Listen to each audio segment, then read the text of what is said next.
Hello, AP Stats students. This is Mr. Hazelhorse coming to you live from room A08. I want to take some time in this video to talk to you about how we can begin to use numerical values to describe quantitative data. We've focused on the kind of middle parts of Chapter 1 here on different graphical techniques that we can use to describe quantitative data. We've talked about dot plots and stem plots and histograms.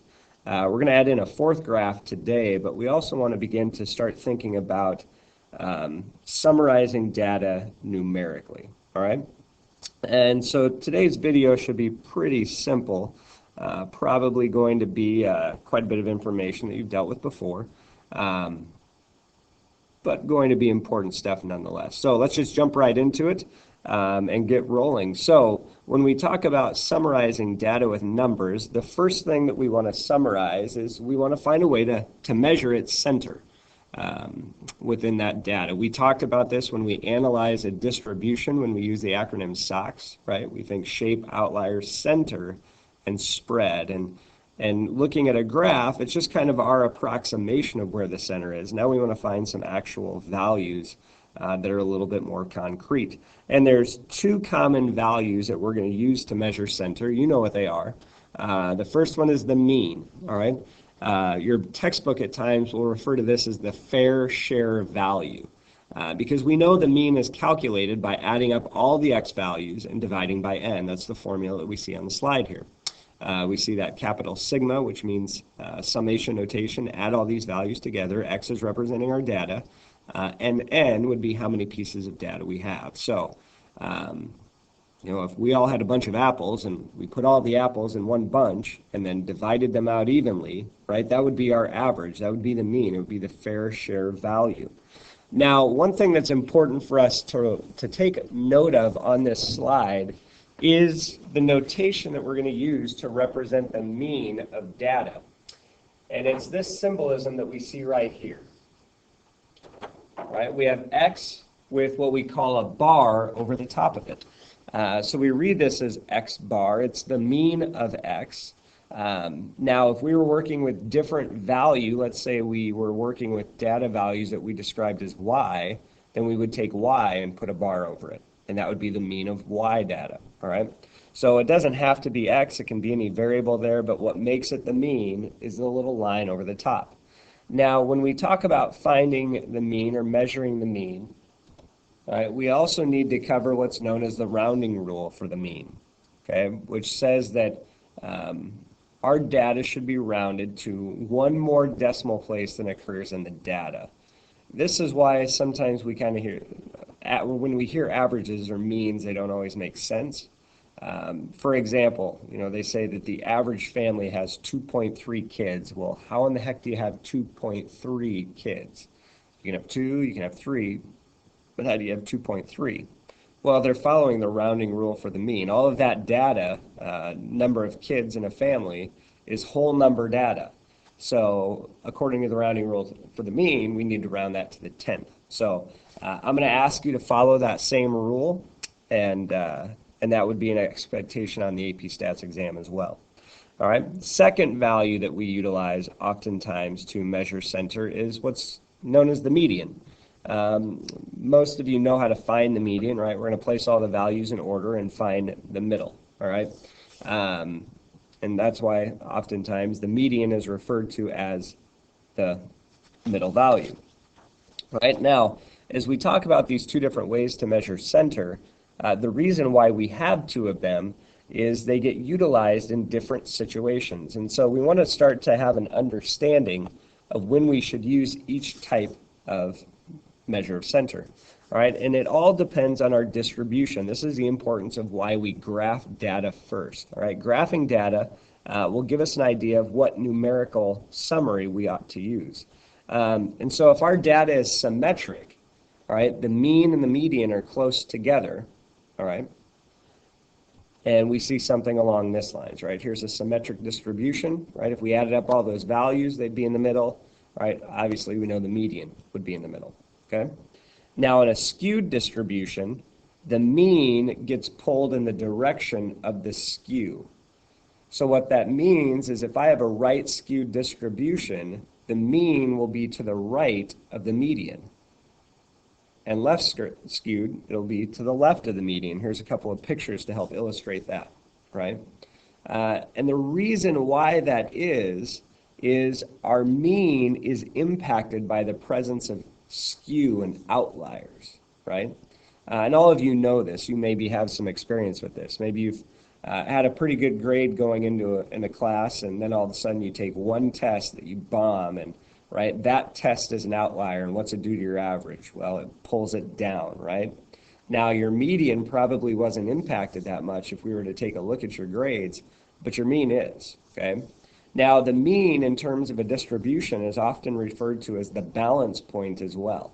If we were going to have some, say, two-dimensional figure here of this graph that we wanted to try and balance on our fingertip, well, wherever we would place our finger to balance that shape would be the mean, okay?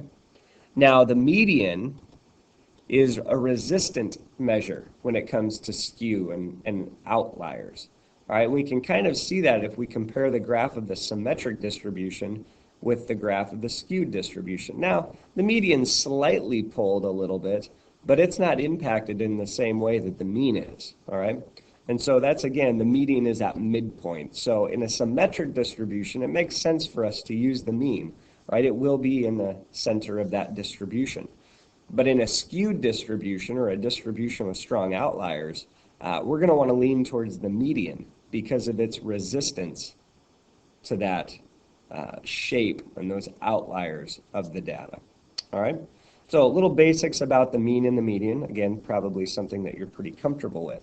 Now, another common way that we will summarize data is what's known as the 5-number summary.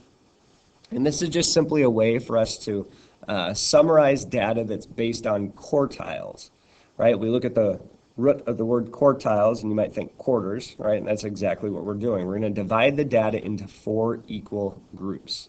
Now, when we say 4 equal groups, we mean there's going to be the same amount of data in each group. So if I had 20 pieces of data, the first quartile represents 5 pieces of data, the second quartile 5 pieces of data, and so on. Okay? Now, it's called the 5-number summary. Once again, statisticians are not very creative in the names that they come up with things because it includes 5 numbers, all right? So the values of the 5-number summary are the minimum value, Q1, which we will refer to as the first quartile, which is essentially the median of the lower half of the data. Now, I'm assuming that you've put all the numbers in order here, so when I say lower half of the data, it's the numbers that are on the lowest half, right? Have the lowest value, that half of data. The median would essentially be representing Q2, but we're just going to not use Q2 and call it the median. The third quartile, we can see there's Q3, and that'll be the median of the upper half of the data. And then the 5th value to make up the 5-number summary is the maximum value. Now, a value that is oftentimes utilized alongside the 5-number summary is what we refer to as the interquartile range. And this is simply the range of the middle 50% of the data. All right, so we just find the IQR, the interquartile range, by taking Q3 minus Q1. What we're doing when we look at the interquartile range is we're kind of eliminating the influence of possible outliers, right? If we have an outlier, it's going to be one of those minimum or maximum values. And so as we analyze the interquartile range, we're essentially ignoring that and focusing on, all right, what are those majority of the data falling, okay? Just like when we talked about SOX, we want to know where's most of the data, okay? Now, the 5-number summary is important because it is oftentimes used for testing outliers. We've mentioned outliers multiple times now throughout this class. And up to this point, it's just been our impression of the data. Do you think it's an outlier? And it may or may not have been. But we want to have a formal mathematical process for determining is something an outlier or not, okay? And statisticians utilize what's known, again, non-creative name here, the 1.5 times the IQR rule. Now you'll see why that's not that creative here in just a moment when we get to the steps. But let's take this set of data. Now I've done part of the work for us already. We've placed the data in order, and that's always going to be our first step. And so let's take this set of data and let's identify the 5-number summary, because we're going to need that as we work with the 1.5 times the IQR rule. All right, so minimum value, that's pretty easy, right? Our minimum value here would be 40. All right, so then we'll go to Q1.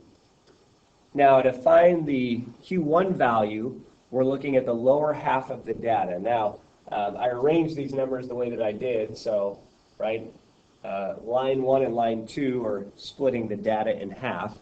And so Q1 would just be the median of the upper half of the data. Now, because we have an even number of pieces of data here, we need to find the average of those two middle numbers, all right? So Q1 is essentially going to equal 71 plus 80 divided by 2. So our Q1 value is 75.5. All right? And then the median of this set of data, we can see would be with two numbers in the middle again. Both of them are 93s. So there's our median. Q3 going to be the average of 93 and 95, so Q3 is 94. And then our maximum value is 99. All right? So those numbers we're going to utilize here as we walk through the 1.5 times the IQR rule. All right? Now, before we get to the 1.5 times the IQR rule, let's take a moment here to mention box plots. I know that's a graph that you've probably worked with before and seen before. And the box plot goes right alongside a 5-number summary value. So if we wanted to take and sketch a box plot of this data, let's do that here real quick. So first thing we need is a number line. All right, we need to represent values from 40 to 99. So I'm just going to go by tens here. We have 40, 50,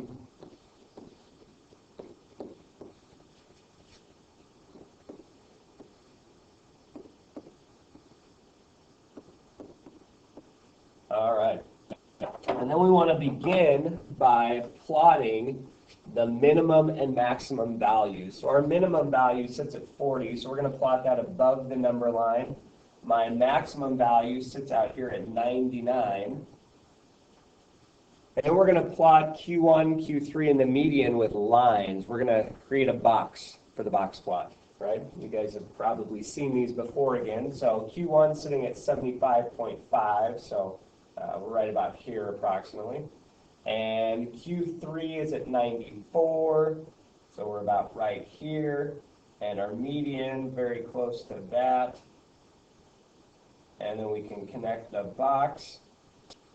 So there's the box part of the box plot.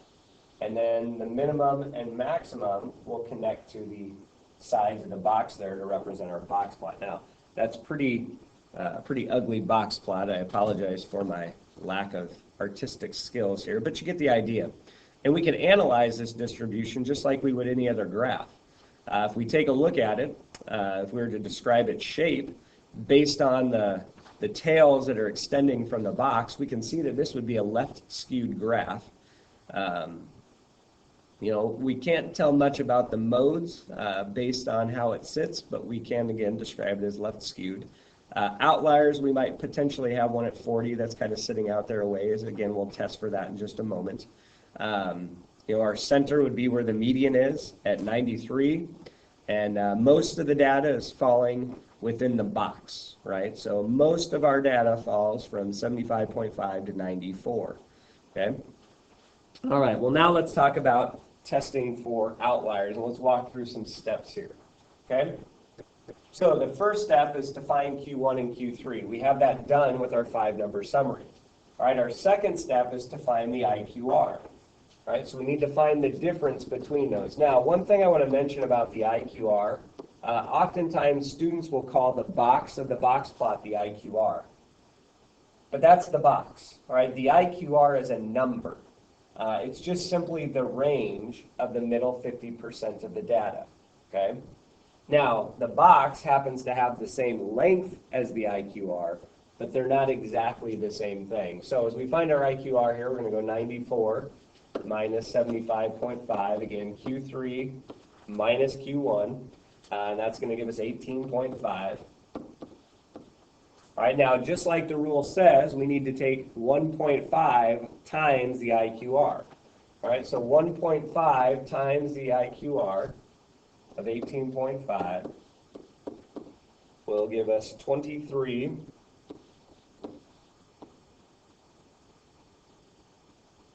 Hold on here.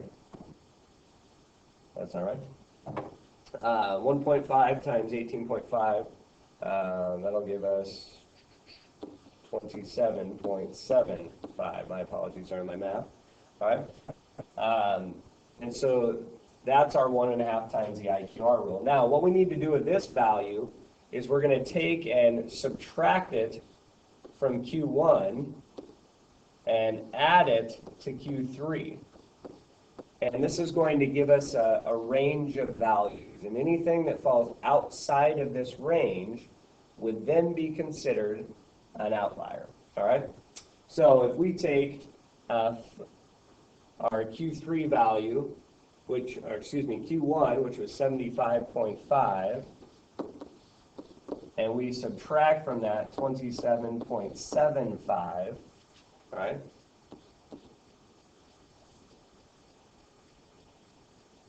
And we're going to take our Q3, which is 94, and we're going to add to that 27.75.